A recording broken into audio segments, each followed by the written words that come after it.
Hey kids, sorry I couldn't be here today. We're still going to have art, we're still going to be creative, and my sub is going to help take care of you and answer any questions you've got.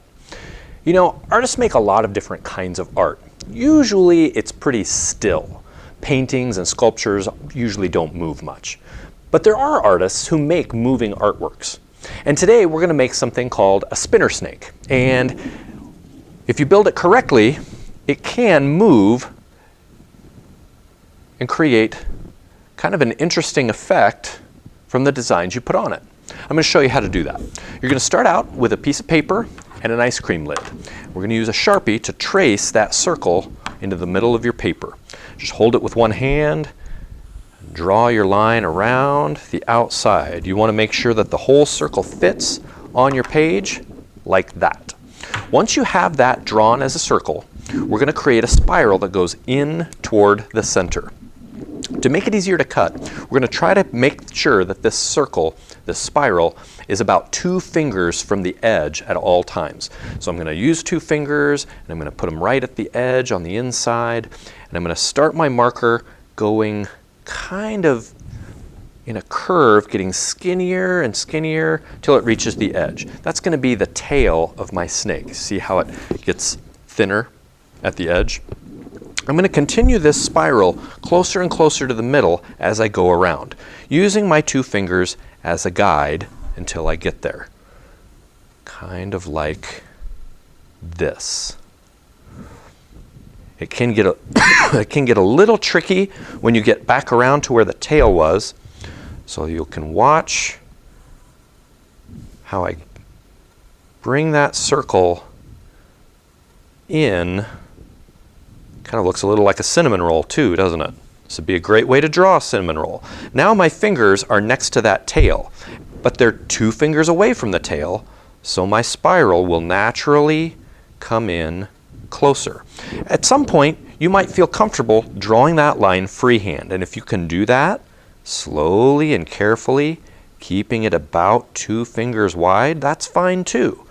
But the 2-finger rule is going to help you a lot with your cutting. Don't make the inside spiral too small or too tight, because later you'll need to punch a hole for that string.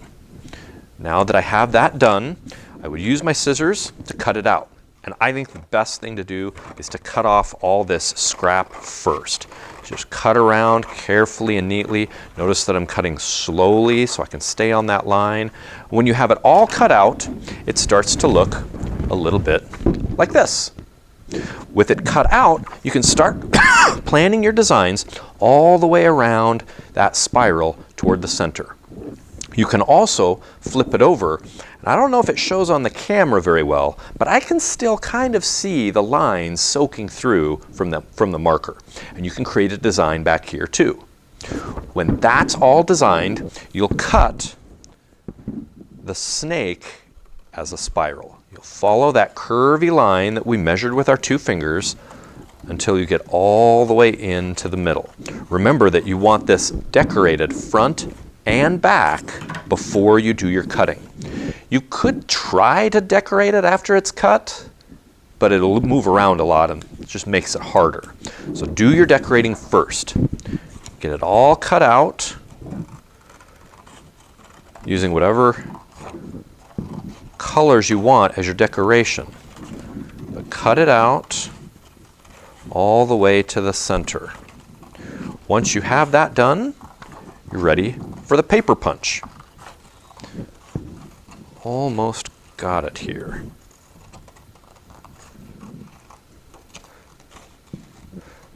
One thing that I did with my finished example is I made a design on the front that followed the spiral.